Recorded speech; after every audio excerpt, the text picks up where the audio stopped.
জয় যিশু। আজকে একটি ছোট্ট ঘটনা বলবো।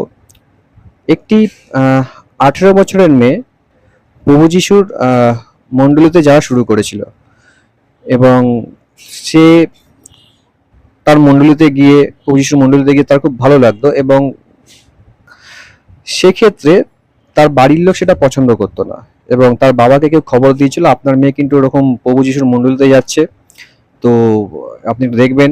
তো বাড়িতেও তার বাবা এসে মেয়েটিকে বলে, তুই প্রভু যিশুর চার্চে গেছিলি?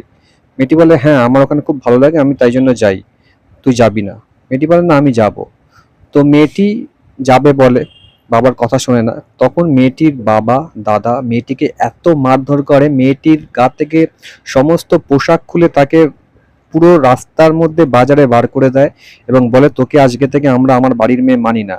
মেয়েটি লজ্জায় সেই বাড়ির বাজার থেকে দৌড়ে দৌড়ে পুরো বাজার থেকে দৌড়ে দৌড়ে দৌড়ে দৌড়ে সেই প্রভু যিশুর সেই মণ্ডলী চার্চে যায়।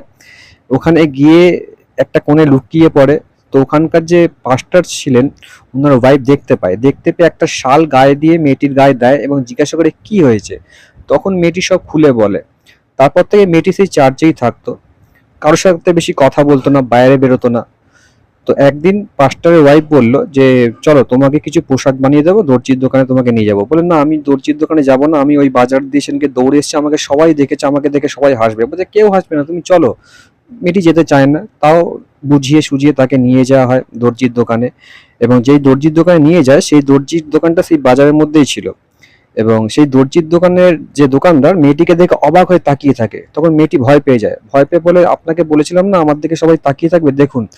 তখন সেই দর্জির দোকানদার বলে, তুমি সেই মেয়ে না যে সেদিনকে বাজার দিয়ে পুরো খুব জোরে দৌড়াচ্ছিলে? আচ্ছা, তুমি যেদিনকে দৌড়াচ্ছিলে তোমার গায়ে একটা রেশমি কাপড়ের একটা লাল কালারের একটা পোশাক দেখেছিলাম, আমি এতদিন ধরে দর্জি লাইনে আছি কিন্তু সেরকম পোশাক আমি কখনো দেখিনি, ওই পোশাক তুমি কোথা থেকে নিয়েছিলে?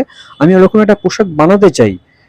তখন সেই মেয়েটি বুঝলো এবং পাস্টারের ওয়াইফও বুঝলো যে স্বর্গরাজ্য থেকে সেই মেয়েটিকে তার ইজ্জত ঢাকার জন্য প্রভু যিশু পোশাক তার গায়ে পুড়িয়ে দিয়েছিল, তার উলঙ্গ শরীর বাজারের কোনো লোক দেখতে পায়নি।